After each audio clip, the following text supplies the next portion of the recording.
0800 90 96 96. Thanks, Angela. And more to come from the KCLR News team. At 1 o'clock, we'll be previewing what they've got lined up for us a little bit later on. Now, we love talking about pets on this show.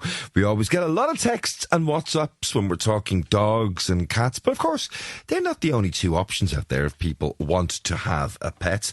What about a rabbit? Well, I'm sure many of you have rabbits already, but if you're considering it and don't know that much about them, we're going to solve that problem for you now, because Fiona Murphy is a rabbit expert and she joins us now. Good morning or good afternoon. It's just turned 12 o'clock. Fiona, how are you? Hello, Brian. How are you? I'm good, thanks. How are you doing? Great to have you with us. We focus so much on dogs and cats in particular. Is the poor old rabbit underappreciated? Oh, definitely. Yes, they're the third most popular pets in Ireland, actually. But they need a specialist vet. So you need an exotic vet if you have a rabbit. And we don't have enough of those because they're completely underrepresented. It hasn't caught up at all. So you're also going to have bragging rights if you decide to go down that particular route. And you can start the conversations by telling your friends, we've got an exotic animal as a pet. It would be people would be surprised. They might think lion, tiger, lizard or snake if you were to say that. Exactly. Rabbit. Yeah.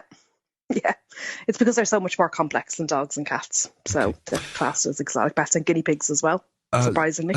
So you can't bring a guinea pig to a normal vet, can you not? Well, you can, but they probably won't know that much about them. So basically their vet course, they only do a few hours over the entire course on small animals like rabbits and guinea pigs. And then if they want to specialise in those, they have to do extra qualifications. And it's kind of a vicious circle, because what happens is people who have rabbits and know that they need to go to an exotic vet will take them to an exotic vet, and then the normal vets won't really see the rabbits, and they don't get the experience to look after them, and then don't have the desire to go into the extra courses, because what's the point? They don't see very many rabbits. Yeah. So it's kind of a vicious circle. Understandable. Well, apart from what's up, Doc, I didn't realise that rabbits made a particular noise. We've been playing it this morning. Have a little listen to this. Okay.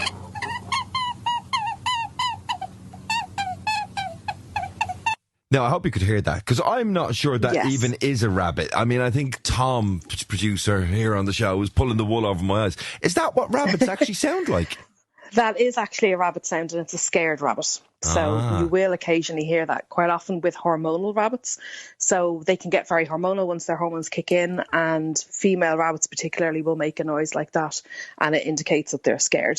So it's not a nice noise. So they don't very often make noises, but that is one that you would hear sometimes. Okay, the types of rabbits that exist. I mean, we think of a rabbit as being a rabbit. It's the only option out there, but they're like many animals, there's a huge amount of different breeds, isn't there? There is, but we don't see very many of them here in Ireland. In the UK, you'd see a lot more individual breeds because they have a big show scene over there. Here, not so much, and a lot of the rabbits that you'd get would be crossbreeds. So they would be a cross of two or more breeds, or somebody's just put a male and female rabbit together. And they can be a mix of anything. It's hard to tell what they are. Okay, so the third most popular animal to keep as pets in this country.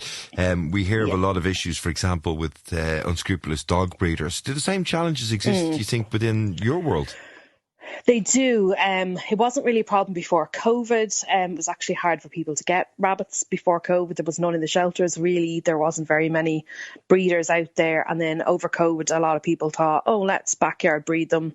People are looking for pets over COVID. And every Tom, Dick and Harry started breeding rabbits. And we're still having a knock-on effect from that now, because a lot of rabbits they're bred by backyard breeders, and then the backyard breeders don't explain the care that they need. Yeah. Quite often they'll sell two young rabbits together, and although rabbits are supposed to be kept together, what happens if you have two young rabbits together is that they will start to fight when they reach maturity, or they'll get pregnant if they're the opposite sex. And if they're the same sex, they'll fight and fall out, and then people end up with rabbits that will kill each other if they're left together. Really? So they need to be neutered then. Do you mean like literally kill one another, or just... Yes, they literally can. Yes, they can injure each other really badly and cause really bad injuries they can die from, but they can actually kill each other. I know of one that ripped another rabbit's insides out. So they do need to be neutered when they reach a certain age, and even with that they can still fall out. So they need to be neutered, kept apart for 8 weeks for the hormones to die down, and then they need to be rebonded, which is kind of like a dating process where they get used to each other again, and they work out who's boss. They have a hierarchy system, and then they can be happy together. But that's a lot of work, and so if the owners who buy the rabbits from the backyard breeders aren't explained all that, they end up dumping the rabbits or rehoming the rabbits because it's not what they signed up for at all. And that's and of course that's not, and that's very unfair. Now, there are very good breeders out there. Don't get me wrong, there definitely are good breeders out there that are very into their animals and love them a lot and very careful with the genetics, but they're few and far between, really. And Fiona, is there sort of a Rabbit Breeders Association of Ireland or something like that you could get a bit of a steer as to, who has a reputation for doing this properly? There isn't really, no. There's an association in the UK, but there's nothing really over here. It's just not really a thing. Okay, well, we'll get your details if you don't mind before we finish off.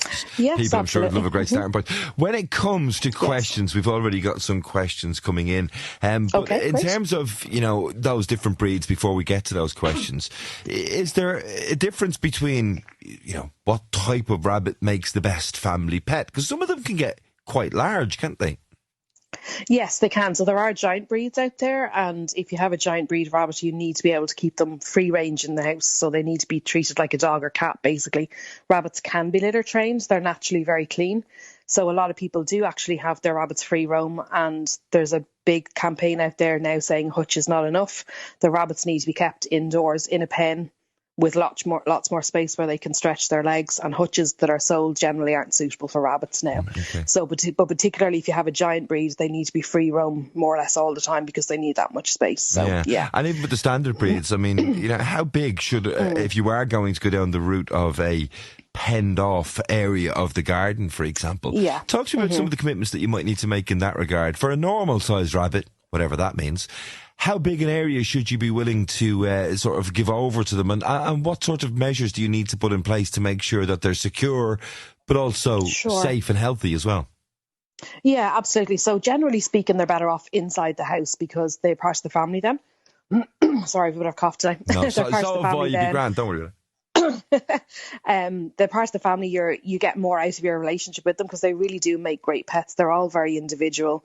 They have their own personalities, and we do rabbit boarding here, and it never ceases to amaze me how different every single rabbit is. But you don't get to experience that in the same way if they're outside, and they definitely shouldn't keep one outside on their own, at least two together, if you're going to keep them outside, because they've not got the human company. And obviously they're better off in pairs anyway. But outside, it needs to be predator proof. They're better off with something like a shed with a run attached that they should have access to all the time, and it needs to be very predator proof. It needs to be sunk into the ground, covered. We get a lot of foxes here in Ireland. They would take a rabbit in a heartbeat, so and cats can give them heart attacks or attack them. So it really needs to be kept very safe if they're outside. Okay. And in terms of preventing the rabbit from escaping, they do dig, don't they? I mean, they do. Yeah. Yes. Is it like a chicken wire thing that needs to go, a couple of inches underground, 6 inches underground, 6 foot? How difficult is it to contain a rabbit? You need to be sunk quite far into the ground, but paving slabs are a good idea to put inside your run because then they've nowhere to actually dig. So a combination of the two together is best. Okay. And do they bite? They can bite, yeah. They can bite if they're hormonal or if they're scared, and it does hurt.